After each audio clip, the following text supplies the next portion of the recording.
આખી રાત અને સવારનો વરસાદ કન્ટિન્યુ ચાલુ છે. જો પાણી પાણી થઈ ગયું છે.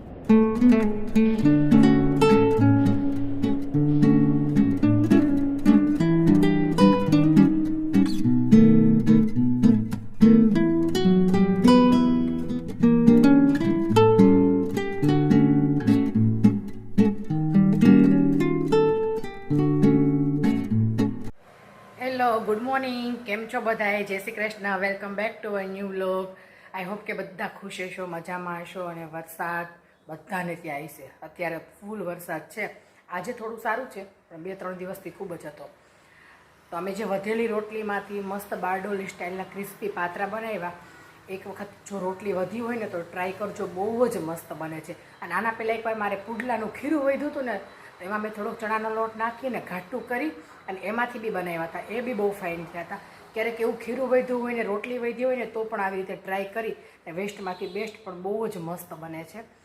તો ચાલો આ રેસીપી તમે ટ્રાય કરજો, બહુ જ મસ્ત છે અને ટેસ્ટમાં બી એટલી સરસ છે. અને આવી જ રીતે કંઈક આજે મેં રસોઈનું બધું બનાવ્યું છે થોડું ઘણું. તો ચાલો ફરી મળીએ. અહીંયા હું છે ને આ વધેલી રોટલી છે ને એમાંથી પાત્રા બનાવું છું. તો એના માટે આપણે આ જો ઠંડી રોટલી વધારાની જે સવારની હતી ને એ છે. અને આ એક બાઉલમાં છે ને હું ચણાનો લોટ લઉં છું. 2 ચમચી લોટ લીધો છે.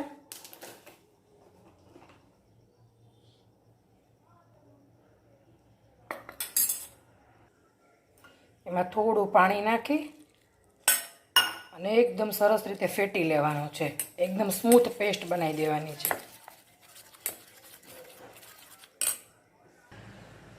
હવે આ લોટમાં આપણે મસાલા કરશું. જો સ્વાદ પ્રમાણે છે ને મેં મીઠું લીધું છે, થોડી ખાંડ, 1 લીંબુનો રસ, ખાટો મીઠો ટેસ્ટ આવે ને એવી રીતે. અને આ મસ્ત લીલા ધાણા ધોઈને લીધા છે. પાલક હોય તો પાલક ખાઈ લેવાય, જે તમારે જેટલી ભાજી નાખવી હોય એટલી નખાય. અને આ બધું સરસ મિક્સ કરી દઈએ. થોડું ધાણા જીરું ને મરચું ને હિંગ એ લીધું છે. તો આ બેટર રેડી છે. રોટલી પર લગાવાય ને એ રીતનું બેટર બનાવવાનું. હવે આપણે રોટલી ઉપર લગાવી દઈશું. જો આ રીતે રોટલી પર સ્પ્રેડ કરી દેવાનું છે ને હવે આનો રોલ વાળવાનો. એવી રીતે જો મેં 4 રોટલીમાં સ્ટફિંગ લગાવી અને રોલ વાળી લીધા છે. હવે એક તપેલીમાં છે ને ગરમ પાણી ભરી અને એની ઉપર આવું કાણાવાળી ડીશ મૂકીને એને તેલથી ગ્રીસ કરી લેવાની. મેં તેલ લગાવ્યું છે અને એની ઉપર આ રોટલીના રોલ છે ને મૂકી દેશું. જો આ રોટલી અહીંયા ગોઠવી દીધી છે અને એની ઉપર હવે આવી રીતે કાંઈ બાઉલ કે એવું ઢાંકી દેશું.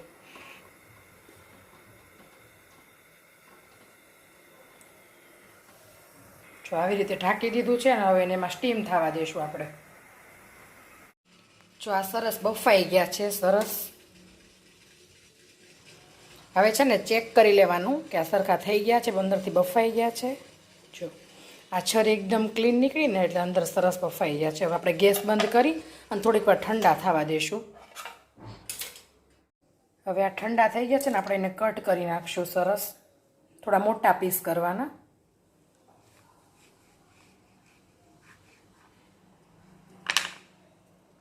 જો સરસ થયા છે.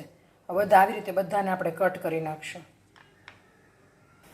જો આ બધાએ મેં કટ કરીને પીસ કરી લીધા છે અને હવે તેલ મૂક્યું છે ને એમાં આપણે એને ફ્રાય કરવાના છે. જો અહીંયા તેલ મૂક્યું છે અને હવે પછી આપણે એને ફ્રાય કરશું. હવે આમાં આપણે તળશું.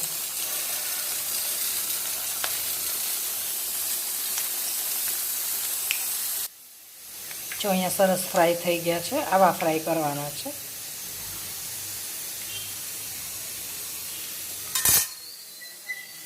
તો જો આ તળાઈને રેડી થઈ ગયા છે.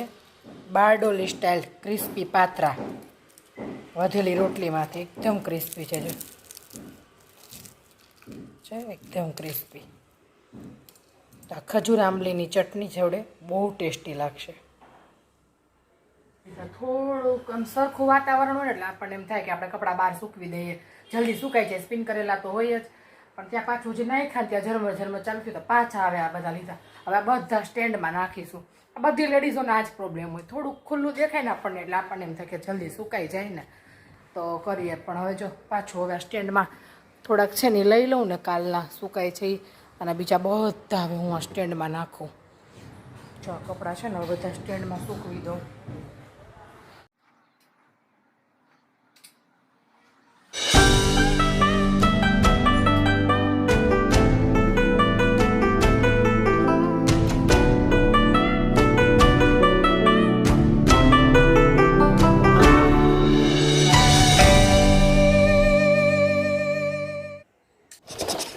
અહીંયા વરસાદ તો જો બંધ થવાનું નામ જ નથી લેતો, ઝરમર ઝરમર ચાલુ ને ચાલુ જ છે.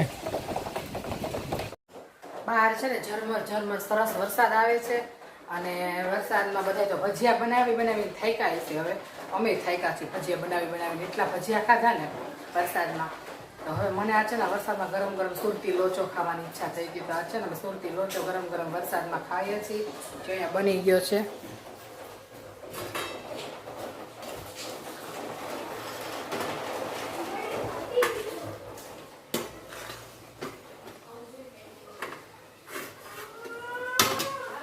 જો મસ્ત અહીંયા જો મસ્ત ગરમા ગરમ લોચો તૈયાર છે અને એની ઉપર જો મસ્ત કાંદા,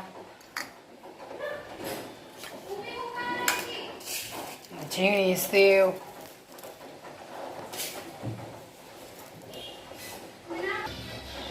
તો રેડી છે આ લોચો. ઉપરથી જો મસાલો નાખ્યો છે.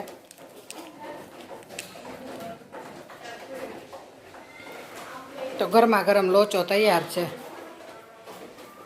ચાલો આરતી લોચો ખાવા આવી જાઓ.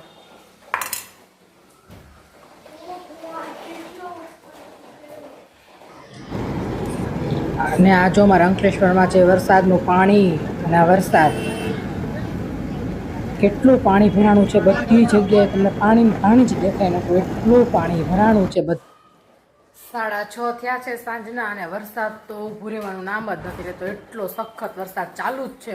અને ભરૂચ જિલ્લામાં તો બધી જગ્યાએ પૂર આવી ગયા છે એમને. બ્રિજ આગળ એટલું ટ્રાફિક છે, નર્મદા બ્રિજ પાસે ત્યાં એટલું પાણી ભરાણું છે. ન્યૂઝમાં બધું એ જ બતાવે છે બધી જગ્યાએ. કાલે કોને ખબર સ્કૂલ ચાલુ હોય કે ન હોય, કેમ કે અમુક સ્ટુડન્ટ અંકલેશ્વરમાં ભરૂચથી આવતા હોય ને બસો સ્કૂલની ચાલુ હોય ન હોય એટલે કંઈ નક્કી નથી હવે કાલનું.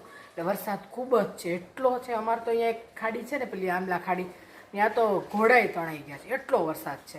તો ન્યૂઝમાં જોયું ત્યારે ખબર પડી કે ઓહો આટલો વરસાદ, એટલો વરસાદ છે. બાપરે બાપ, આટલો વરસાદ તો કોઈ દી મેં એમ જોયો નથી કે આટલું બધું પૂર આવી ગયું એમ. આ વખતે તો એટલો વરસાદ આવ્યો હતો, ત્યાં પહેલો વહેલો એટલો વરસાદ આવ્યો, એટલો વરસાદ છે. હવે તેમ થાય કે બંધ રહીને તો કંઈક સારું લાગે એમ, એટલો વરસાદ છે. અને હવે કાલ તો જોઈએ છીએ સ્કૂલનું શું થાય છે, શું નહીં, ચાલુ છે કે નહીં કંઈ ખબર નથી. વરસાદ જોરદાર છે, ફૂલ પાણી જ્યાં જોવો ને ત્યાં પાણી જ છે, બીજું કંઈ દેખાતું જ નથી. બહાર નીકળો એટલે બધી અમુક સોસાયટીમાં એટલા પાણી, બધી જ જગ્યાએ પાણી જ છે. પણ આટલો વરસાદ એમ થયું મને તો આજે. એને ચાલો અમારે તો કાકાના ઘર નજીક જ છે એટલે વાંધો નથી. એમાં જમવા જવાનું છે, ત્યાં જ દાદાની તિથિ છે ને એટલે પેલી તિથિ છે ને બધા જોડે બેસીને જમશું. તો ત્યાં જવાનું છે. તો અમે જો રેડી જ છીએ. બપોરે ગોળણી જમીને આવ્યા, થોડી વાર આરામ કર્યો, છોકરા થોડું લખ્યું ને ભણ્યું ને થોડુંક ટીવી જોયું ને એવું કર્યું, કેમ કે વરસાદમાં તો ક્યાં બહાર જવાનું બીજે. અને હવે પાછા દાદાને ઘરે જમવા જવાનું છે, કાકાને ઘરે. તો હવે જઈએ, તો ચલો હવે જઈએ ને આવીએ ને. વરસાદ તો હજી ચાલુ જ છે કન્ટિન્યુ. આકાશમ ગોત્રણ ઉત્પન્નશઃ મૂળ વિદ્ના મૂળ એવં ગુણ વિશેષણ વિશિષ્ટાયો શુભ પુણ્ય મમ પિતૃષ મોક્ષ પ્રાપ્તિ અર્થમ આજ દિને વાર્ષિક દિન આજ દિને યથાશક્તિ યથા જ્ઞાને ઠંડો ઠંડો લીમડાનો પવન ઠંડો કે દાદા મારા આરામ કરે. ઠંડો ઠંડો લીમડાનો પવન ઠંડો કે દાદા મારા આરામ કરે. એમને રીઝી જગાડે તો ના જાગે, એમની લક્ષ લાભ જગાડે તો વલ્લભ કે ચરણારવિંદ શ્રી વિઠ્ઠલ કે ચરણારવિંદ મેરે ગલે કો હાર શ્રી વલ્લભ કે